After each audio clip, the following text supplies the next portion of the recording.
வாழ்க வளமுடன். இன்னைக்கு நம்ம என்ன பார்க்க போறோம்னாக்கா, இன்ஜினியர் இன்வெஸ்டர் அ அப்படின்ற சேனல். நான் ஒரு சேனல் கிரியேட் பண்ணியிருக்கேன்.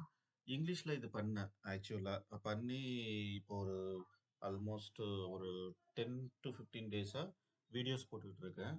அ எத பத்தினாக்கா, ஸ்டாக் மார்க்கெட்னா என்ன? ஸ்டாக் மார்க்கெட்ல இருக்கிற ஸ்டாக்ஸ எப்படி அனலைஸ் பண்ணணும்? அதோட அ மெட்ரிக்ஸ் எல்லாம் என்ன? அப்படின்றத பத்தி நான் வீடியோ போட்டுட்டு இருந்தேன். அதுக்கப்புறம் தமிழ்ல கூட வீடியோ போடலான்னு ஒரு யோசனை வந்தது.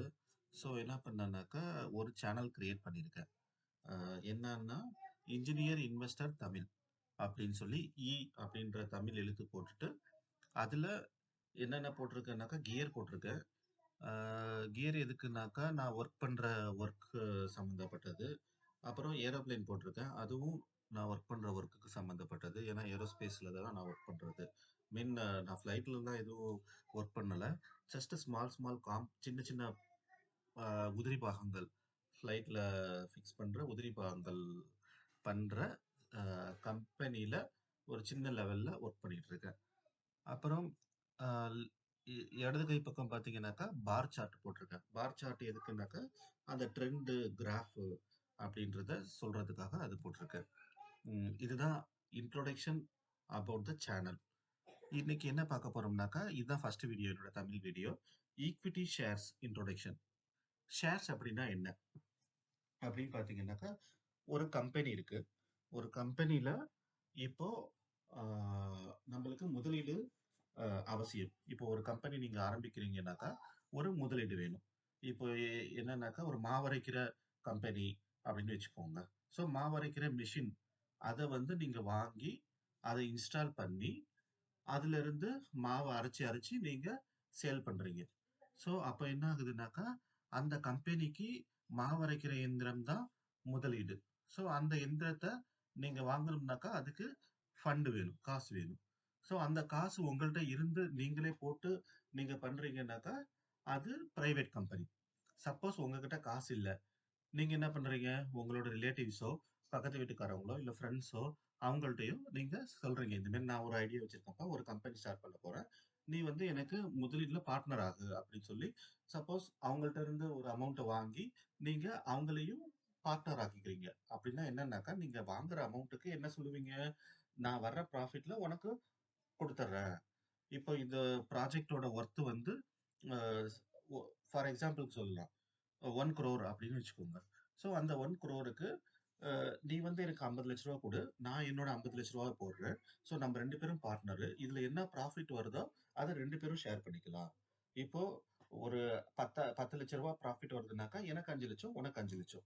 ஸோ இந்த ரேஷியோ இதுதான் ஆ ஷேர். ஸோ என்னன்னாக்கா, பார்ட்னர்ன்னு சொல்றத அதர் வேர்ட்ஸ் ஷேர்ன்னு சொல்லலாம். 50% ஆஃப் த கம்பெனி ஷேர் வந்து உன்னோடது. மத்த 50% ஆஃப் த ஷேர் வந்து என்னோடது. ஸோ இவ்வளவுதான் சிம்பிள். ஸோ இது என்ன பண்றாங்கன்னாக்கா, தெரிஞ்சவங்க 1, 2 பேர் கூட வச்சுக்கலாம். இல்லன்னாக்கா, நெறைய பேர்கிட்ட இப்போ ஃபார் எக்ஸாம்பிள் இதே எக்ஸாம்பிள் எடுத்துக்கலாம். ஸோ அவங்க 50,00,000 நான் 50,00,000 போட்டிருக்கோம் அப்படின்னு வச்சுக்கோங்க. ஸோ இண்டஸ்ட்ரி கம்பெனி செட் பண்ணியாச்சு. அ எல்லாம் வியாபாரம்னு நடந்துகிட்டு இருக்கு. ஸோ ஃபர்ஸ்ட் இயர் ஒரு ரூ. 10,00,000 லாபம் வந்தது. 2 பேரும் 5, 5,00,000 பிரிச்சுக்கிட்டோம். அதுக்கப்புறமா திரும்ப இன்னொரு மெஷின் ஆட் பண்ணலாம் அப்படின்னு சொல்லி ஒரு ஐடியா வருது. ஸோ அப்ப என்ன பண்றோம்? 3வது ஒரு ஆள அப்ரோச் பண்றோம். அவங்கள்ட்ட கேட்கிறோம். அவங்க என்ன சொல்றாங்க? "இல்லப்பா என்கிட்ட அவ்வளோ காசெல்லாம் இல்ல. நான் ஒரு ஒரு ரூ. 10,00,000 தரேன்" அப்படின்னு சொல்றாங்க. அப்ப என்ன பண்றோம்? இன்னொரு 9 பேர்ட்ட கேட்கிறோம். ஸோ 9 பேர் 10 பேர்கிட்ட 10, 10 லட்சமா வாங்கி இன்னொரு ரூ. 1,00,00,000 சேருது. அதுக்கு இன்னொரு மெஷின வாங்கிர்றோம். வாங்கிட்டு என்ன சொல்றோம்னாக்கா, நானு என்னோட ஃபர்ஸ்ட் இன்வெஸ்ட் பண்ணாரு இல்லைங்களா? அவரு 2 பேரும் 50, 50% மத்தவங்க நீங்க எல்லாருக்கும் இருக்கிறது வந்து இப்போ 3% ஆயிடுச்சு. 30% ஆயிடுச்சு. ஸோ பேலன்ஸ் 1% வந்து நீங்க 10 பேருக்கு பிரிச்சு ஆ குடுத்துருவோம் அப்படின்னு சொல்லி ஒரு பேச்சுவார்த்தை வச்சுக்கிட்டு, நம்ம 3வது மெஷின வாங்கிக்கிறோம். 2வது மெஷின வாங்கிக்கிறோம். ஸோ 2 மெஷின் இருக்கு. ப்ரொடியூஸ் ஆகுது.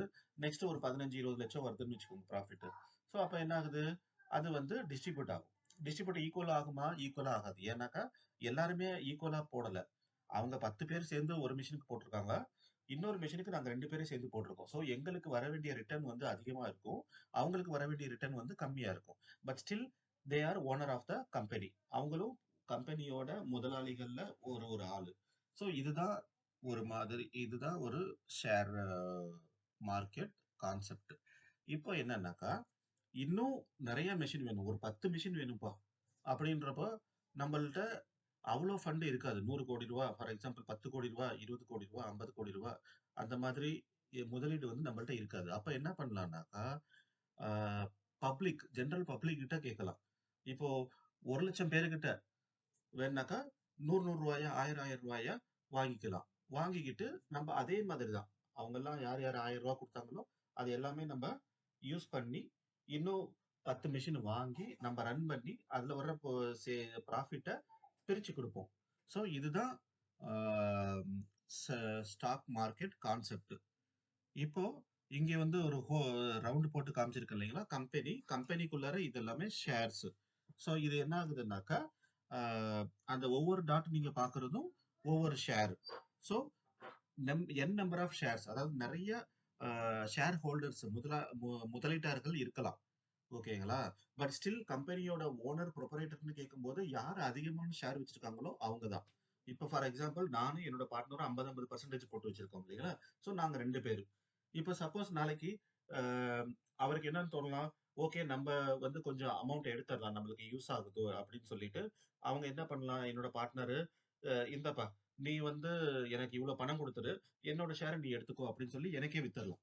ஸோ அப்ப நான் என்ன பண்ணுவேன், இன்னொரு 20% ஷேர் நான் வாங்கிட்டேன்னாக்கா, ஏற்கனவே 50% வச்சிருக்கேன், இன்னொரு 20% வாங்கிட்டேன்னா 70% ஷேருக்கு நான் தான் ஓனர்.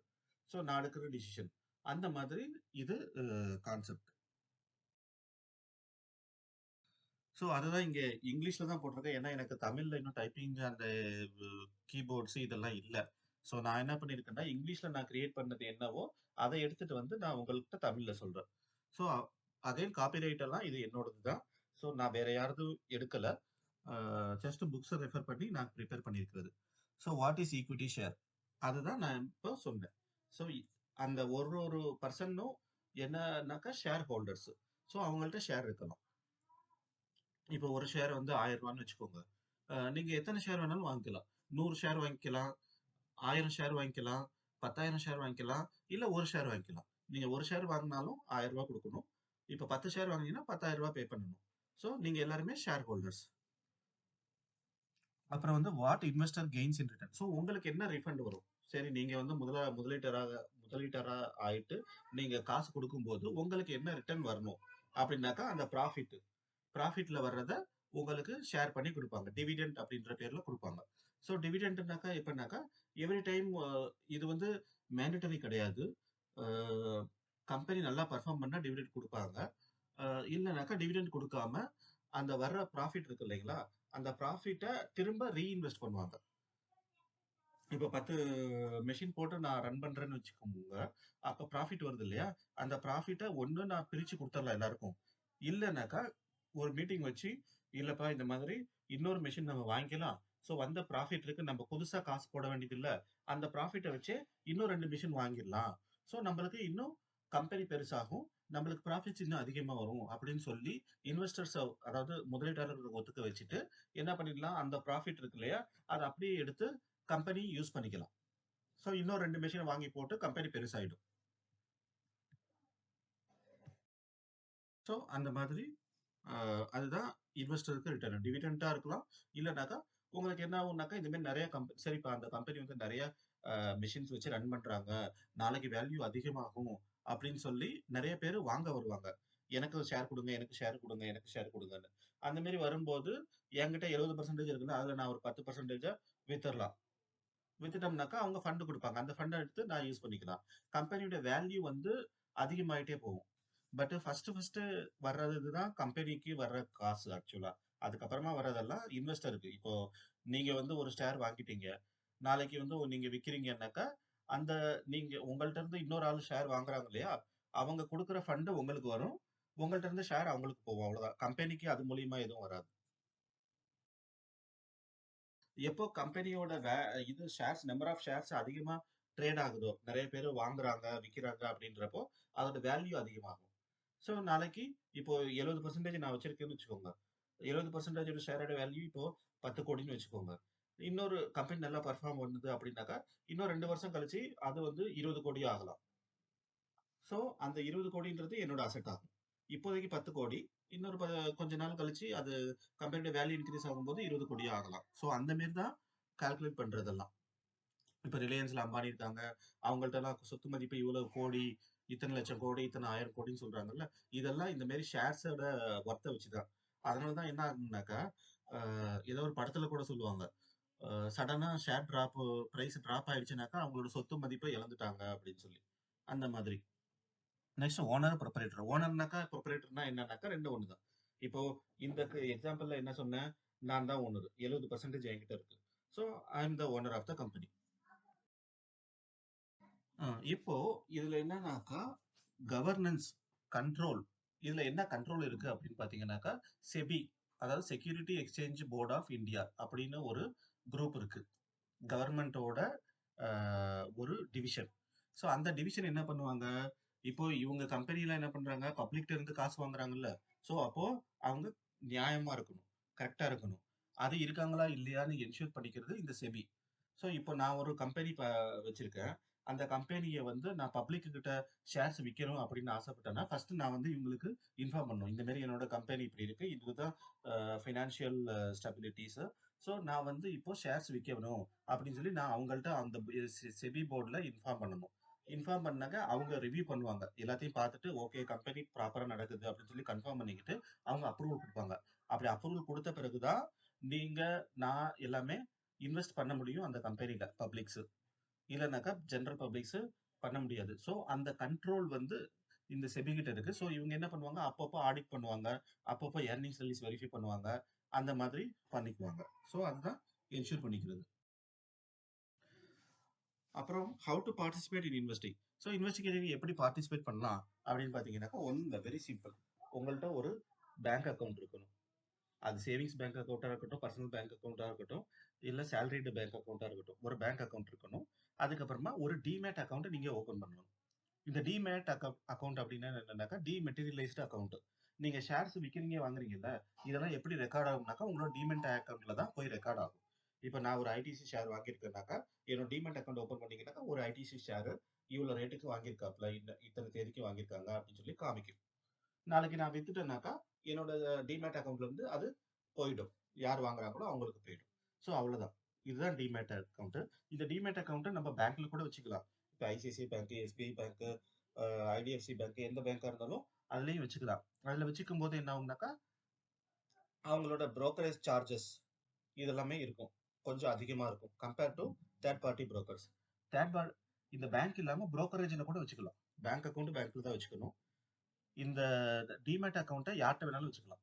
இப்போ ஃபார் எக்ஸாம்பிள் ஜீரோதான்னு ஒரு தேர்ட் பார்ட்டி புரோக்கர் இருக்காங்க. அவங்கள்ட்ட கூட நான் டிமேட் அக்கௌண்ட் ஓபன் பண்ணிக்கலாம். ஸோ அவங்கள்ட்ட ஓபன் பண்ணிட்டோம்னாக்கா அவங்களுக்கு சார்ஜ் பே பண்ணணும்.